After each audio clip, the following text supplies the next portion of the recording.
buenas tardes, amigas y amigos de Brújula Internacional. Siempre está ahora el recorrido por los escenarios internacionales con el choque de las imágenes y la fuerza de las palabras. Uno de los temas más importantes en la política exterior venezolana sigue siendo el tema del Esequibo. Son 150.000 kilómetros cuadrados de un territorio que se perdió por un laudo arbitral en 1899 sin la participación de abogados venezolanos. Dos norteamericanos, dos británicos y un ruso decidieron la suerte de un territorio tan importante, sobre todo hoy en el siglo XXI, con la riqueza mineral, con la biodiversidad y sobre todo con la situación geoestratégica, además con lo que genera hacia el Atlántico necesaria para Venezuela, que no tiene salida al Atlántico. De esa manera podría tener un acceso extraordinario. De allí que sigue siendo el tema más importante a nivel académico y a nivel universitario, pero también a nivel político y a nivel académico, pero fundamentalmente con el tema militar, porque ¿qué hacer para recuperar el Esequibo? De todas maneras, hubo la oportunidad durante el gobierno de Rómulo Betancourt y particularmente después de nuestro planteamiento en Naciones Unidas de la Convención de Ginebra de 1966, de abrir de nuevo el debate para reclamar algo que era nuestro en las condiciones del derecho internacional moderno. Gran Bretaña hábilmente le dio la independencia a Guyana y puso a Venezuela más o menos frente a un pequeño estado y no frente al Imperio Británico, que hubiera sido mucho más fácil el debate a nivel de los organismos internacionales.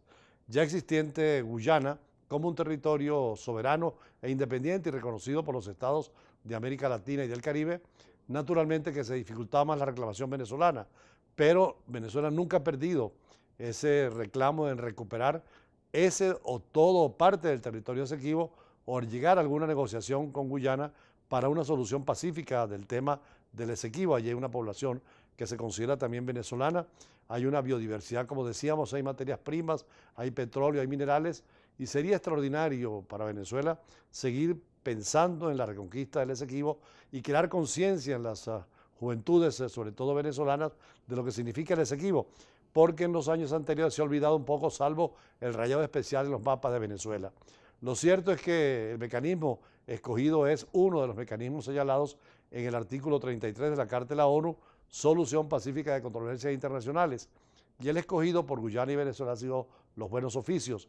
Sin embargo, pareciera, ahora que se está agotando el tiempo, que el propio secretario general de Naciones Unidas pudiera recurrir a otros mecanismos, algunos jurisdiccionales, como son precisamente el ir a la Corte Internacional de Justicia, lo cual exigiría por una parte de Venezuela una posición común, y también la solicitud que ha hecho Guyana de ese mecanismo hace que Venezuela sea solidaria con Guyana para poder ir, porque no puede ser obligado un Estado a ir a la Corte Internacional de Justicia sin el beneplácito del otro Estado. No es coercitivo, salvo para aquellos Estados que han firmado documentos o acuerdos internacionales en donde aceptan la competencia de la Corte.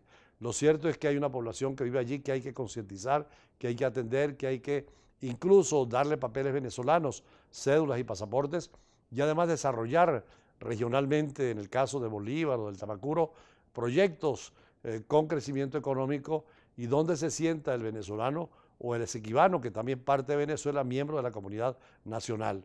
Guyana, por otra parte, ha dado concesiones y facilidades a muchas compañías y grupos extranjeros para concesiones en esa zona sin el permiso venezolano. Debería estar autorizada Guyana, dado que es un territorio de reclamación, en que Venezuela estuviera de acuerdo o no para concesiones mineras o agrícolas.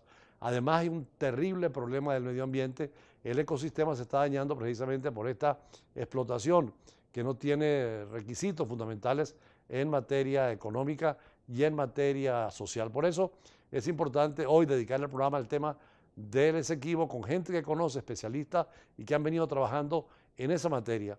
Pero veamos como introducción este micro especial sobre la Guyana Esequiba. La Guayana Esequiba, también conocida como territorio del Esequibo o región del Esequibo, es el nombre de una parte del llamado escudo guayanés comprendida entre el oeste del río Esequibo hasta el hito en la cima del monte Roraima.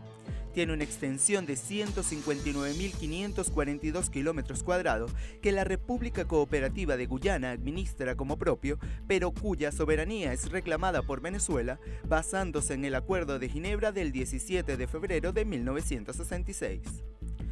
Solamente la parte oriental de isla fluvial del Anacoco en el río Cuyuní se encuentra bajo la soberanía de Venezuela, pero ha sido protestada por Guyana. Para Venezuela, la totalidad de la isla está fuera del área en litigio. Guyana no lo entiende así para la mitad oriental y en consecuencia ha sostenido que fue un acto de anexión del ejército venezolano cuando en 1966 la ocupó militarmente. Venezuela reclama el territorio como propio y en sus mapas el área suele aparecer rayada oblicuamente o con la leyenda zona en reclamación, sujeto al Acuerdo de Ginebra de 17 de febrero de 1966. El territorio es reclamado como parte integrante de la jurisdicción de los estados Bolívar y del Tamacuro. Hoy vamos a hablar precisamente con especialistas sobre esa materia, en primer lugar con el profesor Rají Morillo, quien ha escrito sobre este tema y tiene una posición muy clara sobre el reclamo venezolano. Con él conversaremos ampliamente porque es un tema de política exterior, pero también de seguridad y defensa y de desarrollo de nuestro país.